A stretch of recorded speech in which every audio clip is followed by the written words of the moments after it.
जब भी कोई मनुष्य यह प्रश्न पूछता है कि इतनी पूजा के बाद भी दुहक क्यों नहीं जाता, तब समझ लेना कि उसके जीवन का सबसे महत्वपूर्ण क्षण आ गया है। क्योंकि यह प्रश्न साधारण नहीं है। यह प्रश्न उसी क्षण जन्म लेता है जब मनुष्य पहली बार अपने विश्वासों पर संदेह करना प्रारंभ करता है। यह प्रश्न तब नहीं उठता जब व्यक्ति अंधविश्वास में जी रहा हो। यह तब उठता है जब उसके भीतर सत्य की पहली किरण प्रवेश करती है। और आश्चर्य यह है कि संसार में अधिकांश लोग पूजा इसलिए नहीं करते कि सत्य को जान सकें। वे पूजा इसलिए करते हैं कि उनका दुख समाप्त हो जाए, उनकी इच्छाएं पूरी हो जाएं, जब उनके भय कम हो जाएं, उनका भविष्य सुरक्षित हो जाए। वे मंदिर जाते हैं, दीप जलाते हैं, मंत्र दोहराते हैं, व्रत रखते हैं, तीर्थ करते हैं, लेकिन भीतर कहीं एक व्यापारी बैठा रहता है। वह व्यापारी परम सत्ता से भी सौदा करना चाहता है। वह कहता है, मैंने इतना किया है, अब मुझे बदले में सुख दो। मैंने इतने वर्ष आराधना की है, अब मेरे जीवन से संकट हटा दो। मैंने इतने फूल चढ़ाए हैं, अब मेरे घर में समृद्धि ला दो। और यहीं से सबसे बड़ा भ्रम प्रारंभ होता है, क्योंकि जहां सौदा है वहां धर्म नहीं है, जहां अपेक्षा है वहां प्रेम नहीं है, जहां मांग है वहां समर्पण नहीं है, और जहां समर्पण नहीं है वहां पूजा केवल एक क्रिया रह जाती है, एक आदत, एक परंपरा, एक सांस्कृतिक अभ्यास, लेकिन वह रूपांतरण नहीं बनती। इस रहस्य को समझने के लिए एक प्राचीन कथा को स्मरण करना होगा। कहा जाता है कि एक बार देवर्षि नारद ने भगवान विष्णु से पूछा, संसार में आपका सबसे बड़ा भक्त कौन है? उन्हें विश्वास था कि उत्तर उनका ही नाम होगा, क्योंकि वे निरंतर प्रभु का नाम जपते थे। किंतु विष्णु ने एक साधारण किसान का नाम लिया। नारद आश्चर्य में पड़ गए। उन्होंने उस किसान को देखा। वह सुबह खेत जाता था, दिन भर परिश्रम करता था, शाम को घर लौटता था और केवल 2 बार प्रभु को स्मरण करता था। नारद को यह अन्याय लगा। तब विष्णु ने उन्हें तेल से भरा एक पात्र दिया और कहा कि पूरे नगर का चक्कर लगाकर आओ, किंतु एक बूंद तेल भी न गिरे। नारद सावधानी से लौट आए। तब पूछा गया कि यात्रा के दौरान कितनी बार प्रभु को याद किया? नारद ने कहा, 1 बार भी नहीं, क्योंकि सारा ध्यान तेल पर था। तब विष्णु मुस्कुराए और बोले, वह किसान जीवन के 1000 कार्यों के बीच भी मुझे 2 बार पूरे हृदय से स्मरण करता है। यही भक्ति है।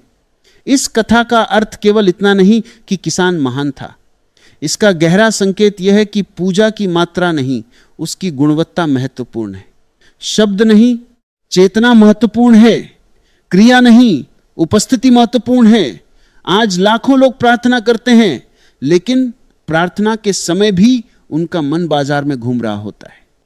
उनके होंठ मंत्र बोल रहे होते हैं, लेकिन भीतर इच्छाओं की भीड़ चल रही होती है। उनका शरीर मंदिर में होता है, लेकिन उनका मन भविष्य की चिंताओं में भटक रहा होता है। ऐसी स्थिति में पूजा कैसे रूपांतरण ला सकती है? विज्ञान भी आज यही कहता है कि मनुष्य का मस्तिष्क वहां नहीं बदलता जहां केवल यांत्रिक दोहराव हो। परिवर्तन वहां होता है जहां पूर्ण जागरूकता हो। जब कोई क्रिया पूरे होश के साथ की जाती है, तब मस्तिष्क में नए मार्ग बनते हैं, चेतना का नया आयाम खुलता है। लेकिन जब कोई कार्य आदत बन जाता है, तब वह केवल यंत्रवत चलने लगता है। यही कारण है कि वर्षों की पूजा के बाद भी भीतर वही क्रोध, वही ईर्ष्या, वही भय, वही असुरक्षा बनी रहती है। बाहर दीप जलता है, भीतर अंधेरा वैसा ही रहता है। बाहर घंटियां बजती हैं, भीतर मौन जन्म नहीं लेता। बाहर फूल चढ़ते हैं, भीतर प्रेम नहीं खिलता। और फिर मनुष्य आश्चर्य करता है कि दुख क्यों नहीं गया। दुख इसलिए नहीं गया क्योंकि जिस स्थान पर दुख जन्म लेता है वहां कभी प्रकाश पहुंचा ही नहीं। दुख मंदिर के बाहर नहीं रहता। दुख मन की गहराइयों में छिपा होता है। वह इच्छाओं की जड़ों में बैठा होता है। वह अपेक्षाओं की छाया में पलता है। वह तुलना के विष से जीवित रहता है।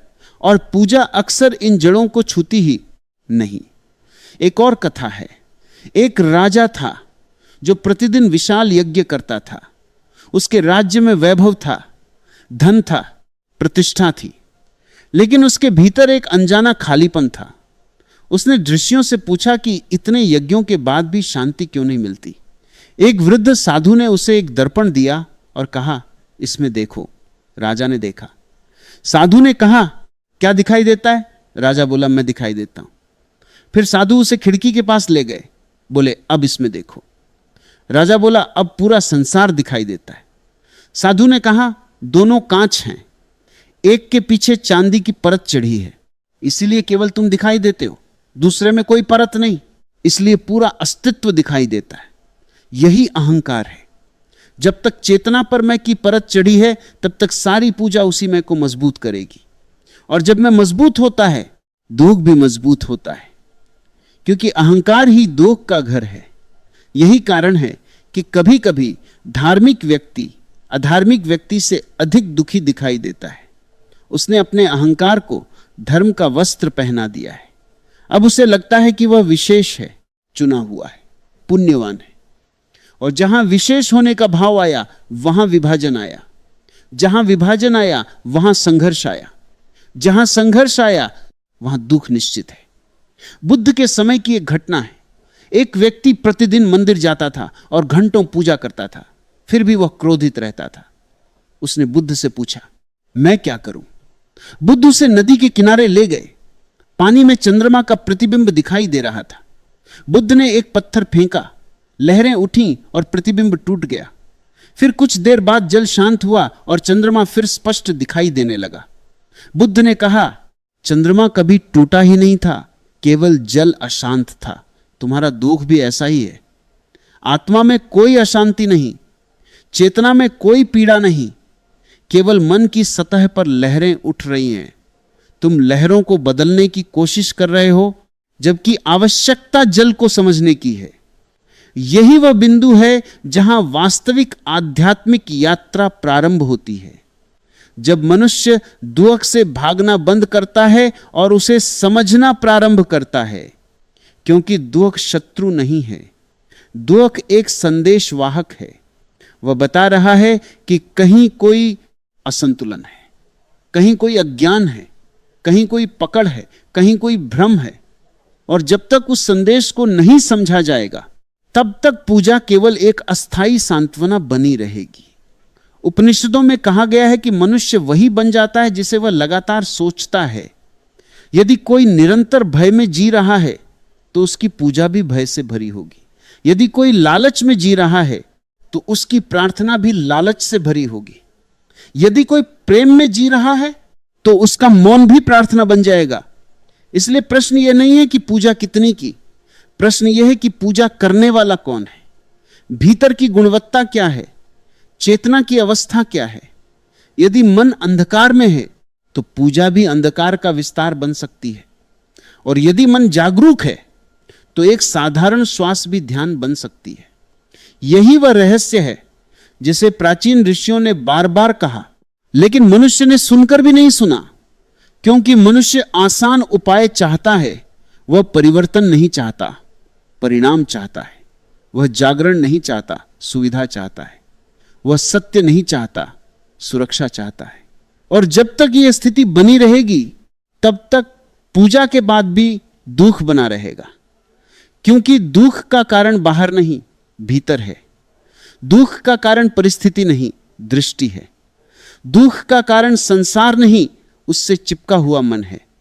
और जिस दिन यह बात भीतर उतर जाती है, उसी दिन एक नई यात्रा प्रारंभ होती है। उस दिन मनुष्य पहली बार समझता है कि पूजा का उद्देश्य दुख मिटाना नहीं, स्वयं को जानना है। और जो स्वयं को जान लेता है, उसका दुख उसी प्रकार विलीन हो जाता है जैसे सूर्योदय होते ही अंधकार विलीन हो जाता है। अंधकार को हटाना नहीं पड़ता, केवल प्रकाश लाना पड़ता है।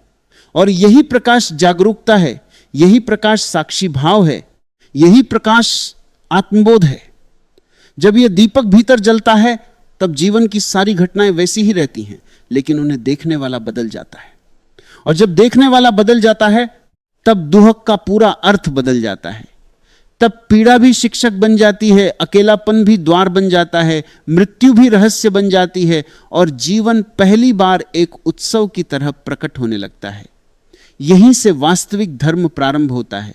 और यहीं से उस प्रश्न का उत्तर धीरे धीरे प्रकट होने लगता है कि इतनी पूजा के बाद भी दुख क्यों नहीं जाता, क्योंकि पूजा पर्याप्त नहीं, जागृति आवश्यक है क्योंकि शब्द पर्याप्त नहीं, अनुभव आवश्यक है क्योंकि विश्वास पर्याप्त नहीं, बोध आवश्यक है।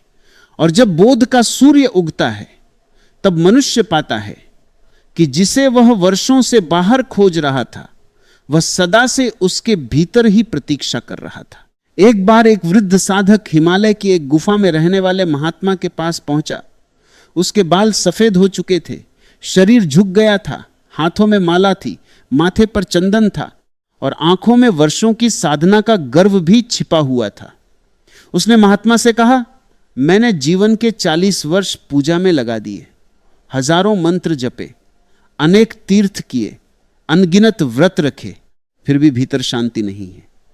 मन आज भी भय से भर जाता है, क्रोध आज भी उठता है, दुहक आज भी पीछा नहीं छोड़ता। आखिर मुझसे भूल कहां हुई? महात्मा ने उसकी ओर देखा और मुस्कुराकर कहा, तुमने पूजा बहुत की, लेकिन क्या कभी स्वयं को देखा? वह व्यक्ति चौंक गया। उसने कहा, मैं समझा नहीं। महात्मा बोले, तुमने भगवान को देखा, मूर्तियों को देखा, ग्रंथों को देखा, मंदिरों को देखा, लेकिन क्या कभी उस व्यक्ति को देखा जो यह सब कर रहा था? यह सुनकर वह मौन हो गया। और यही मौन इस रहस्य का द्वार है, क्योंकि मनुष्य जीवन भर बाहर देखता रहता है। वह आकाश को देखता है, पृथ्वी को देखता है, संबंधों को देखता है, संसार को देखता है, लेकिन देखने वाले को नहीं देखता। यही सबसे बड़ा विस्मरण है, यही अज्ञान का मूल है। और जब तक देखने वाला स्वयं को नहीं जानता तब तक उसकी हर पूजा अधूरी रहेगी। उपनिषदों में एक अत्यंत गहरी कथा आती है। देवताओं ने एक बार असुरों पर विजय प्राप्त की। विजय के बाद उनके भीतर अहंकार उत्पन्न हो गया। उन्हें लगा कि यह सब उनकी शक्ति से हुआ है। तभी एक रहस्यमय यक्ष उनके सामने प्रकट हुआ। अग्नि उसके पास गए। यक्ष ने पूछा, तुम कौन हो? अग्नि ने कहा, मैं अग्नि हूं, मैं सब कुछ जला सकता हूं। यक्ष ने एक सूखा तिनका सामने रख दिया और कहा, इसे जलाकर दिखाओ। अग्नि ने पूरी शक्ति लगा दी, लेकिन तिनका नहीं जला। फिर वायु गए। उन्होंने कहा, मैं सब कुछ उड़ा सकता हूं। यक्ष ने वही तिनका रखा। वायु उसे भी नहीं हिला सके। अंत में इंद्र गए। जैसे ही वे पहुंचे, यक्ष अदृश्य हो गया। बाद में उन्हें ज्ञात हुआ कि वह स्वयं परम सत्य था, जो उनके अहंकार को तोड़ने आया था। इस कथा का अर्थ बहुत सूक्ष्म है। जब तक मनुष्य को लगता है कि मैं कर रहा हूं, मैं साधक हूं, मैं भक्त हूं, मैं ज्ञानी हूं, तब तक वह सत्य से दूर है, क्योंकि सत्य वहां प्रकट होता है जहां कर्ता मिट जाता है। और यही कारण है कि कई बार साधना भी अहंकार को समाप्त करने के बजाय और अधिक मजबूत कर देती है। कोई व्यक्ति धन का अहंकार छोड़ देता है, लेकिन धर्म का अहंकार पकड़ लेता है। कोई पद का अहंकार छोड़ देता है, लेकिन तपस्या का अहंकार पकड़ लेता है। कोई संसार का त्याग कर देता है, लेकिन त्याग का प्रदर्शन करने लगता है। बाहर रूप बदल जाता है, भीतर केंद्र वही बना रहता है। और जब तक यह केंद्र बना है, दुख बना रहेगा, क्योंकि दुख का मूल यही झूठा केंद्र है। आधुनिक विज्ञान भी आश्चर्यजनक रूप से इसी दिशा में संकेत करता है।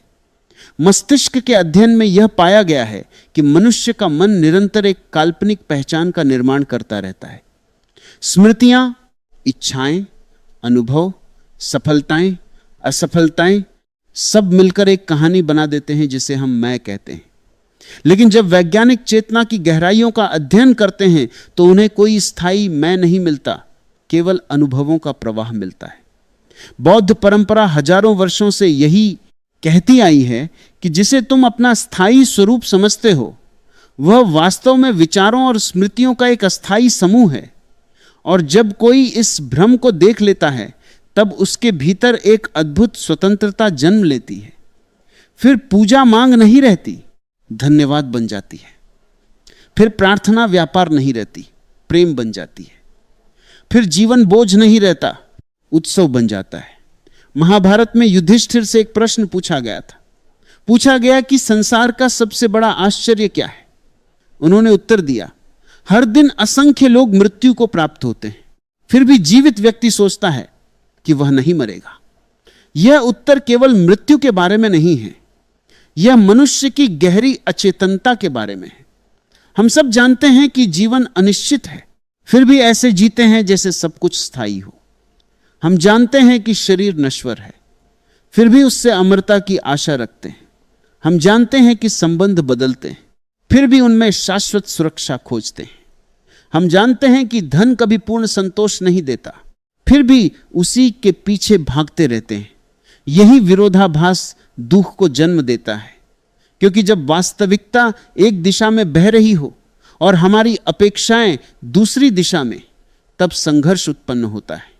और जहां संघर्ष है वहां पीड़ा अवश्य है। बुद्ध ने इसे तृष्णा कहा, गीता ने इसे आसक्ति कहा, योग ने इसे अविद्या कहा। शब्द अलग है, संकेत एक ही है। दुख का कारण संसार नहीं, उससे चिपका हुआ मन है। एक प्राचीन बौद्ध कथा है। एक स्त्री थी जिसका एकमात्र पुत्र मर गया। वह शोक में पागल हो गई। वह बच्चे को गोद में लेकर गांव-गांव घूमती और कहती, कोई इसे जीवित कर दे। अंत में वह एक ज्ञानी के पास पहुंची। ज्ञानी ने कहा, मैं तुम्हारे पुत्र को जीवित कर सकता हूं, लेकिन पहले तुम उस घर से कुछ सरसों के दाने लेकर आओ जहां कभी किसी की मृत्यु न हुई हो। वह स्त्री पूरे नगर में भटकी। हर घर में सरसों थी, लेकिन ऐसा कोई घर नहीं था जहां मृत्यु ना आई हो। शाम तक उसे एक महान सत्य का बोध हो गया। उसका दुख केवल उसका निजी दुख नहीं था। मृत्यु जीवन का हिस्सा है, परिवर्तन जीवन का हिस्सा है, बिछड़ना जीवन का हिस्सा है। उसी क्षण उसका शोक रूपांतरित हो गया। ध्यान देना, उसका पुत्र वापस नहीं आया था। परिस्थिति नहीं बदली थी, बदली थी केवल उसकी समझ। और जब समझ बदलती है तब दुख का स्वरूप बदल जाता है। यही कारण है कि जागरण का मार्ग बाहर की घटनाओं को बदलने का नहीं, भीतर की दृष्टि को बदलने का मार्ग है। संसार में दो प्रकार के लोग होते हैं। एक वे जो अपने दुख का कारण बाहर खोजते हैं। वे कहते हैं कि यदि परिस्थिति बदल जाए तो मैं प्रसन्न हो जाऊंगा, यदि यह व्यक्ति बदल जाए तो मैं शांत हो जाऊंगा, यदि मुझे यह मिल जाए तो मैं संतुष्ट हो जाऊंगा। और दूसरे वे लोग होते हैं जो धीरे धीरे यह समझ लेते हैं कि दुख का मूल भीतर है। तब उनकी खोज बाहर से भीतर की ओर मुड़ जाती है। यही मोड़ आध्यात्मिक जीवन की शुरुआत है। इतिहास में जितने भी महान जागृत पुरुष हुए, उनकी यात्रा इसी मोड़ से शुरू हुई। सिद्धार्थ ने राजमहल नहीं छोड़ा था क्योंकि उन्हें गरीबी पसंद थी। उन्होंने महल इसलिए छोड़ा क्योंकि उन्हें दिखाई दे गया था कि सुख के सारे साधन होते हुए भी मनुष्य दुखी है। महावीर ने वस्त्र इसलिए नहीं छोड़े कि वस्त्र बुरे थे। उन्होंने त्याग इसलिए किया क्योंकि उन्हें दिखाई दे गया था कि पकड़ ही बंधन है। नचिकेता मृत्यु के द्वार पर इसलिए नहीं गया कि उसे साहस दिखाना था। वह इसलिए गया क्योंकि उसे सत्य चाहिए था, चाहे उसके लिए मृत्यु का सामना ही क्यों ना करना पड़े। इन सभी यात्राओं में एक समान सूत्र है। उन्होंने उत्तर बाहर नहीं खोजा, उन्होंने स्वयं को खोजा। और जो स्वयं को खोज लेता है वह जान लेता है कि दुख वास्तव में एक अवसर है। यदि दुख न होता तो शायद मनुष्य कभी जागता ही नहीं। यदि पीड़ा न होती तो शायद कोई सत्य की खोज पर निकलता ही नहीं। यदि असंतोष न होता तो शायद चेतना कभी अपनी सीमाओं को पार करने का प्रयास ही न करती। इसलिए ज्ञानी दुख से घृणा नहीं करते, वे उसे समझते हैं। वे जानते हैं कि हर पीड़ा के पीछे कोई छिपा हुआ संदेश है, हर संकट के पीछे कोई द्वार है, हर अंधकार के पीछे कोई संभावना है। जैसे बीज मिट्टी में दबकर टूटता है तभी वृक्ष बनता है, वैसे ही अहंकार की दीवारें टूटती हैं तभी आत्मा का आकाश प्रकट होता है। लेकिन मनुष्य बीज की तरह टूटना नहीं चाहता। वह वृक्ष भी बनना चाहता है और बीज भी बना रहना चाहता है। यही असंभव इच्छा उसकी यातना बन जाती है। अस्तित्व परिवर्तन चाहता है और मन स्थिरता चाहता है। अस्तित्व प्रवाह है और मन पकड़ है। अस्तित्व नृत्य है और मन नियंत्रण चाहता है। इस संघर्ष में ऊर्जा नष्ट होती रहती है। फिर मनुष्य मंदिरों में जाकर शांति मांगता है, किंतु शांति मांगने से नहीं मिलती। शांति तब आती है जब संघर्ष समाप्त होता है, जब स्वीकार जन्म लेता है, जब साक्षी भाव जागता है, जब मनुष्य पहली बार बिना निर्णय किए स्वयं को देखने लगता है, तब भीतर एक अद्भुत घटना घटती है। विचार आते हैं लेकिन पकड़ नहीं पाते, भावनाएं उठती हैं लेकिन बहा नहीं ले जाती, इच्छाएं जन्म लेती हैं लेकिन मालिक नहीं बनती। और धीरे धीरे एक नया केंद्र विकसित होने लगता है। यह केंद्र अहंकार का नहीं, चेतना का होता है। यहीं से वास्तविक पूजा प्रारंभ होती है, क्योंकि तब पूजा मंदिर में ही नहीं होती, हर श्वास में होती है। तब प्रार्थना शब्दों में ही नहीं होती, मौन में भी होती है। तब भगवान कोई दूर बैठी सत्ता नहीं रहते, बल्कि अस्तित्व की प्रत्येक धड़कन में अनुभव होने लगते हैं। और जब यह अनुभव गहराता है, तब मनुष्य समझता है कि दुख को समाप्त करने का मार्ग उसे दबाने में नहीं, उसे देखने में है, उसे नकारने में नहीं, उसे समझने में है, उसे मिटाने में नहीं, उसके पार जाने में है।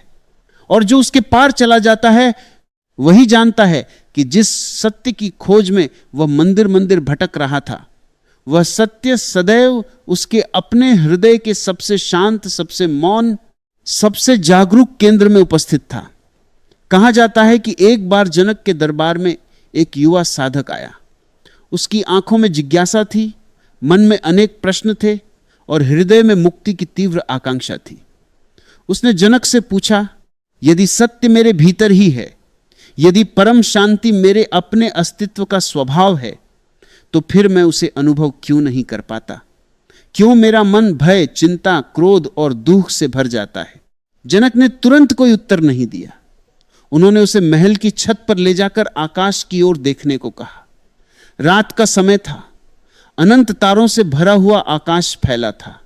जनक ने पूछा, क्या तुम उन तारों को देख रहे हो? युवक ने कहा, हां। जनक बोले, क्या दिन में ये तारे नष्ट हो जाते हैं? युवक ने कहा, नहीं, वे तो तब भी होते हैं, केवल दिखाई नहीं देते।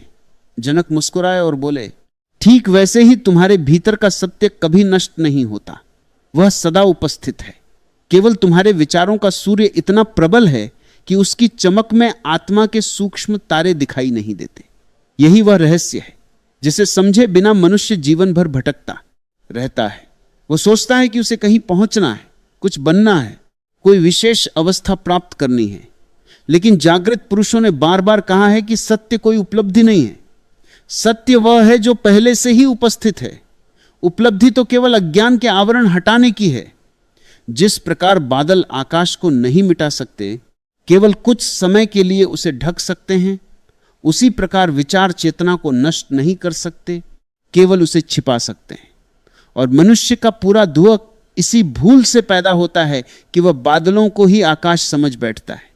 वह विचारों को स्वयं समझ लेता है, वह भावनाओं को अपनी पहचान बना लेता है, वह स्मृतियों को अपना स्वरूप मान लेता है और फिर उन्हीं के उतार चढ़ाव में डूबता उतराता रहता है। एक क्षण प्रसन्न, दूसरे क्षण उदास, एक दिन आशा से भरा, दूसरे दिन निराशा में डूबा हुआ। लेकिन जिसने अपने भीतर के साक्षी को जान लिया, वह इन सबके बीच रहते हुए भी उनसे परे हो जाता है। उपनिषदों में दो पक्षियों की एक अत्यंत सुंदर कथा आती है। कहा गया है कि एक विशाल वृक्ष पर दो पक्षी बैठे हैं। एक पक्षी वृक्ष के फलों को खाता रहता है। कभी मीठे फल मिलते हैं तो वह प्रसन्न हो जाता है, कभी कड़वे फल मिलते हैं तो दुखी हो जाता है। दूसरा पक्षी केवल देखता रहता है। वह न कुछ खाता है न प्रतिक्रिया करता है। वह शांत है, मौन है, स्थिर है। धीरे धीरे पहला पक्षी अपने संघर्षों से थक जाता है और दूसरे पक्षी की ओर देखने लगता है। अंत में उसे पता चलता है कि वास्तव में वे दो नहीं थे, वही एक पक्षी दो रूपों में अनुभव हो रहा था। यह कथा मनुष्य की चेतना का अद्भुत प्रतीक है। पहला पक्षी मन है, दूसरा पक्षी साक्षी है। मन संसार के अनुभवों में उलझा रहता है, साक्षी केवल देखता रहता है। और जब मन बार बार दुख से घायल होता है, तब एक दिन उसकी दृष्टि भीतर की ओर मुड़ती है। तभी वह अपने वास्तविक स्वरूप को पहचानने लगता है। विज्ञान भी आज इसी दिशा में संकेत दे रहा है। जब मस्तिष्क का अध्ययन किया गया तो पाया गया कि मनुष्य के भीतर लगातार विचारों की एक धारा चलती रहती है। हजारों विचार प्रतिदिन आते हैं। उनमें से अधिकांश पुराने होते हैं, दोहराए हुए होते हैं। मन लगातार अतीत और भविष्य के बीच झूलता रहता है। बहुत कम समय ऐसा होता है जब मनुष्य वास्तव में वर्तमान में होता है। और यही कारण है कि शांति इतनी दुर्लभ प्रतीत होती है, क्योंकि शांति केवल वर्तमान में उपलब्ध है। अतीत स्मृति है, भविष्य कल्पना है। जीवन केवल इस क्षण में है। लेकिन मनुष्य का मन इस क्षण से भागता रहता है। वह या तो बीती हुई घटनाओं पर पछताता है या आने वाले समय की चिंता करता है, और इसी भागदौड़ में उसका जीवन निकल जाता है। एक सूफी कथा है। एक व्यक्ति ने एक फकीर से पूछा, मुझे ईश्वर कहां मिलेगा? फकीर उसे नदी के किनारे ले गया। उसने उस व्यक्ति का सिर पकड़कर पानी में डुबो दिया। कुछ क्षण बाद वह छटपटाने लगा। जब उसकी सांस टूटने लगी तब फकीर ने उसे बाहर निकाला। व्यक्ति क्रोधित हो गया। उसने कहा, आपने ऐसा क्यों किया? फकीर ने पूछा, जब तुम पानी के भीतर थे तब सबसे बड़ी इच्छा क्या थी? उसने कहा, सांस लेने की।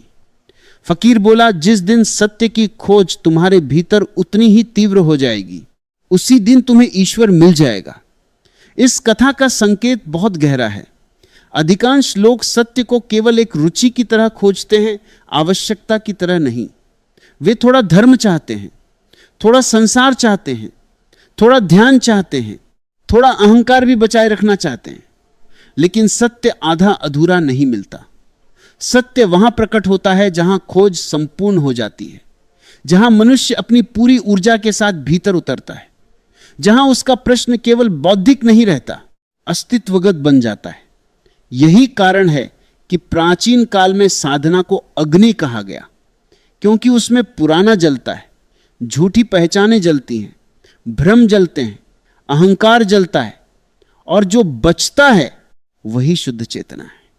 महाभारत के वन पर्व में एक प्रसंग आता है। यक्ष ने युधिष्ठिर से पूछा, मनुष्य का सबसे बड़ा मित्र कौन है? उन्होंने उत्तर दिया, उसकी जागरूकता। यह उत्तर जितना सरल लगता है उतना ही गहरा है। संसार के सारे मित्र, सारे संबंध, सारी संपत्तियां एक सीमा तक साथ देती हैं, लेकिन अंततः मनुष्य को अपने भीतर ही उतरना पड़ता है, और वहां यदि जागरूकता नहीं है तो वह अपने ही मन का कैदी बना रहता है। लेकिन यदि जागरूकता है तो वही मन मुक्ति का साधन बन जाता है। यही कारण है कि ध्यान को किसी विचार विशेष में विश्वास करने का नाम नहीं कहा गया। ध्यान का अर्थ है देखना, बिना पक्षपात के देखना, बिना निर्णय के देखना, बिना भाग्य देखना। जब क्रोध आए तो उसे देखना, जब भय आए तो उसे देखना, जब लोभ आए तो उसे देखना, जब अहंकार उठे तो उसे देखना। धीरे धीरे देखने की यह कला इतनी गहरी हो जाती है कि मन और साक्षी के बीच दूरी स्पष्ट होने लगती है। तब व्यक्ति अनुभव करता है कि विचार आते हैं और चले जाते हैं, लेकिन मैं बना रहता हूं। भावनाएं उठती हैं और विलीन हो जाती हैं, लेकिन मैं बना रहता हूं। शरीर बदलता है, उम्र बदलती है, परिस्थितियां बदलती हैं, लेकिन भीतर कुछ ऐसा है जो कभी नहीं बदलता। वही आत्मा है, वही चेतना है, वही वह केंद्र है जिसकी खोज में मनुष्य जन्मों से भटक रहा है। इतिहास में जब भी किसी व्यक्ति ने इस केंद्र को जाना, उसके जीवन में क्रांति आ गई। चाहे वह बुद्ध हो, चाहे महावीर, चाहे लाओ त्से, चाहे कबीर, चाहे नानक। बाहरी परिस्थितियां अलग थीं, भाषाएं अलग थीं, संस्कृतियां अलग थीं, लेकिन अनुभव एक था।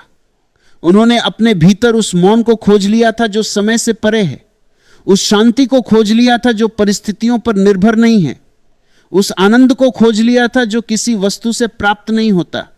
और तब उनका पूरा जीवन एक जीवित संदेश बन गया। वे जो कहते थे उससे अधिक जो थे वही लोगों को प्रभावित करता था, क्योंकि सत्य शब्दों से नहीं फैलता, उपस्थिति से फैलता है। एक जागृत व्यक्ति के पास बैठना भी ध्यान बन सकता है। उसके मौन में भी शिक्षा छिपी होती है, उसके साधारण कार्यों में भी गहरा संदेश होता है। और यही कारण है कि जब कोई वास्तव में जागता है तब उसका जीवन पूजा बन जाता है। उसे अलग से पूजा करने की आवश्यकता नहीं रहती। उसका चलना भी प्रार्थना है, उसका मौन भी प्रार्थना है, उसकी दृष्टि भी प्रार्थना है। तब वह अस्तित्व के साथ संघर्ष नहीं करता, वो उसके साथ बहता है। जैसे नदी समुद्र की ओर बहती है, जैसे पवन आकाश में चलती है, जैसे फूल बिना प्रयास के खिलता है, और तब दुख का अर्थ बदल जाता है, क्योंकि अब वह उससे लड़ता नहीं, वह उसे समझता है। और जिसे समझ लिया जाए वह धीरे धीरे अपना विष खो देता है। यही आंतरिक रसायन है, यही आध्यात्मिक रूपांतरण है